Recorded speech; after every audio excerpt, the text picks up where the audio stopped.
Assalamualaikum warahmatullahi wabarakatuh. Setelah mendapatkan wahyu dari Allah dan pengangkatan kerasulan, Rasulullah SAW mendapatkan tugas, yaitu agar memberi peringatan kepada kaumnya untuk menyembah hanya kepada Allah Subhanahu wa Ta'ala. Maka Rasulullah SAW pun melakukan dakwah secara sembunyi-sembunyi. Namun sebelum lanjut, jangan lupa untuk sukai video ini, komen, dan berlangganan, serta bagikan video ini agar bermanfaat bagi semua. Terima kasih. Sebagai tempat kelahiran dan pertumbuhan beliau Sallallahu Alaihi Wasallam, maka kota Mekah dijadikan Nabi Muhammad Sallallahu Alaihi Wasallam sebagai titik tolak dakwahnya. Pada awalnya, metode dakwah yang dilakukan Rasulullah Sallallahu Alaihi Wasallam bersifat sirriyah, yaitu sembunyi-sembunyi. Berlangsung selama 3 tahun pertama dakwah beliau Sallallahu Alaihi Wasallam.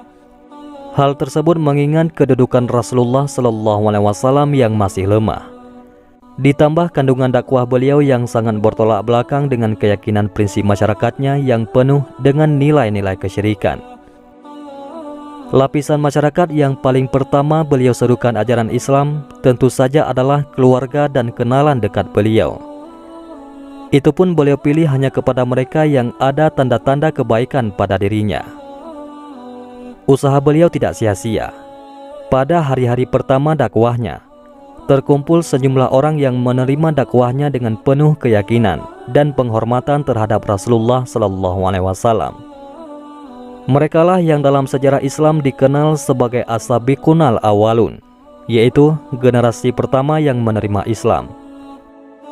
Orang terdepan dari kelompok ini adalah istri beliau sendiri, Ummul Mukminin, yakni Khadijah binti Khuwailid. Kemudian budak beliau Sallallahu Alaihi Wasallam, yaitu Zaid bin Haritsah. Lalu sepupu beliau Sallallahu Alaihi Wasallam, yaitu Ali bin Abi Thalib radhiyallahu an, yang saat itu masih belia dan dirawat oleh Rasulullah. Kemudian sahabat dekat beliau, yaitu Abu Bakar As-Siddiq radhiyallahu anhu. Abu Bakar As-Siddiq radhiyallahu anhu setelah masuk Islam, beliau langsung turut serta berdakwah. Lewat usaha beliau, ditambah perangainya yang terpuji serta kedudukannya yang terhormat di tengah masyarakat, dakwahnya cepat memberikan hasil. Tak berapa lama, tercatatlah sejumlah orang yang masuk Islam lewat beliau. Di antaranya, Utsman bin Affan, Zubair bin Awam, Abdurrahman bin Auf, Sa'ad bin Abi Waqqas, Talhah bin Ubaidillah radhiyallahu anhum. Mereka juga digolongkan sebagai generasi pertama dari kalangan para sahabat dan yang banyak berperan dalam dakwah Rasulullah Sallallahu Alaihi Wasallam berikutnya.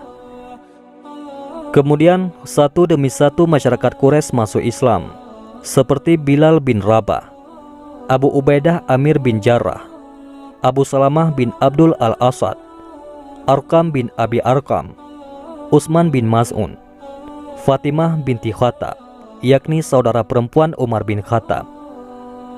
Kemudian Khabbab bin Arad, Abdullah bin Mas'ud dan lainnya. Mereka semua masuk Islam secara sembunyi-sembunyi, karena Rasulullah SAW menyampaikan dakwahnya secara individu dan rahasia.